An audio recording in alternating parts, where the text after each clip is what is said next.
Hello people, good morning. So today we are going to be talking about biases. I'm going to be teaching you guys about biases. There are several reasons why we need to understand why biases exist and how we could be biased as individuals. Two main reasons. Firstly, because biases are in every aspect of existence, of human existence. So they are essential cause of our behavior and they affect our interaction with our environment. So however you live, however you think, however you relate with your social environment, your physical environment, there are behavioral patterns, there are thought infrastructures that are enabled or disabled by biases. So you need to properly understand what these biases are so you can address them. The secondly is that we lack that academic insight into what these biases are. This psychological education is not institutionally recognized in the country, so a lot of people lack access to information like this. So we have numerous people who are emotionally illiterate and unaware of the several implications, behavioral implications of the kind of biases that they hold. So that is why I'm channeling this particular video to understanding and educating you guys on biases. So let's move on. So I would have you know that there are several kinds of biases, but I'm only going to talk about 4 biases in this video, and then in subsequent videos I'm going to talk about all of them. Okay, so 4 different kinds of biases that affect human thinking, human rationality, human behavior. So the first, in no particular order, is the Dunning-Kruger effect. So imagine a situation in which there's an inverse relationship between your confidence and the amount of information that you have at your disposal or at your possession. So that's the Dunning-Kruger effect. Okay, the more information you have, the more you know, the less confident you actually are. Okay, then the converse is the reverse, is the truth. The less you know, the more confident you are. So why does the Dunning-Kruger effect exist and how does it manifest in people?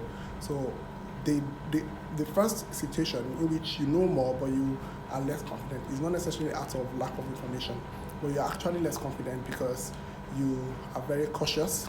You do not want a situation where you act or behave in a way that people would question your intellectual credibility. So that's why people that are actually very knowledgeable are very cautious about disseminating the cause or essences of their information themselves. So that's the Dunning-Kruger effect on the top side. Then the other side of the Dunning-Kruger effect, where people who do not know more but are so confident that they actually make people think they know a lot. It's because these individuals that don't know so much oversimplify the things they know, and because they've already acquired such information simplistically, they assume that they know a lot more than they necessarily do. So that's why you have a breach or a branch out of that Dunning-Kruger effect that talks about the illusion of explanatory depth, where you know very little but you actually think you know so much because you've probably acquired some simple information, and that gives you the bias, or that gave you the bias that information is always that simple, so you become more confident than necessary. The second kind of bias I will talk about is what you call your confirmation bias, and this is where a lot of theologists, a lot of ideologists have a serious problem. So confirmation bias basically is where you seek information to support an already established belief instead of the converse relationship. All right, in the confirmation bias, you don't look for facts to build information on.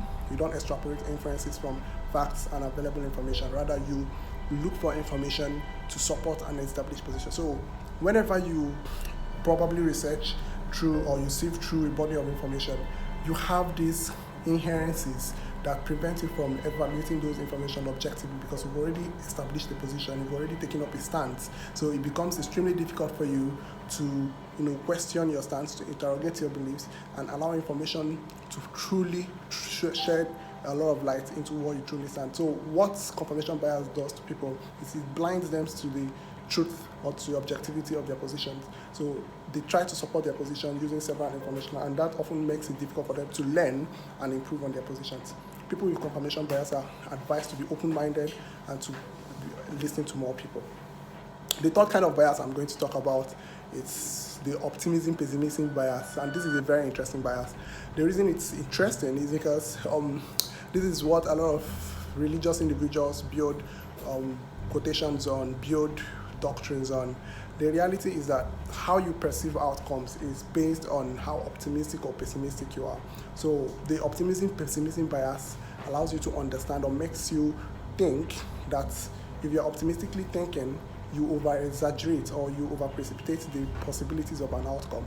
If you are pessimistically thinking, you downplay the chances of an outcome.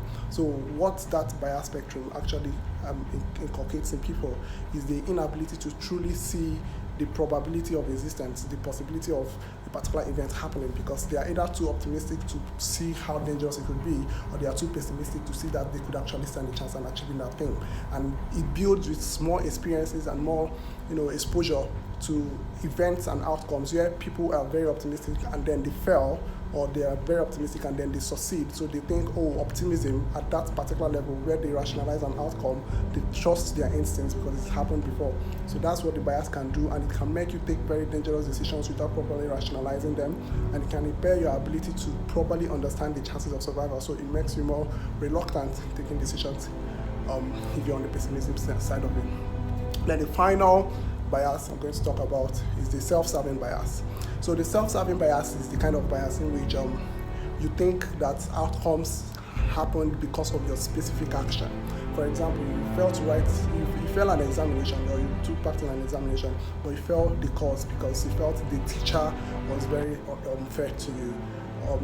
You probably did something that affected a particular community, and you feel the entire outcome in that community was solely because of your efforts. So that is self-serving bias, where you think that outcomes are completely determined by your actions, should be blamed by your actions, or being hinged on your actions.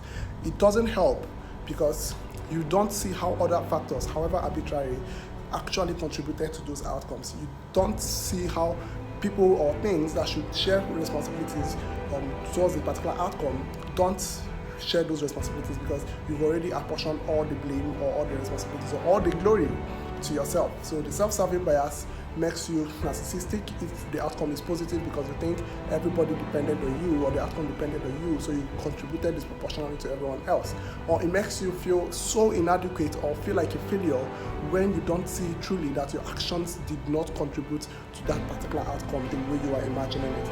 So the self-serving bias is a no-go area for people that have low self-esteem and for people that are battling with narcissism.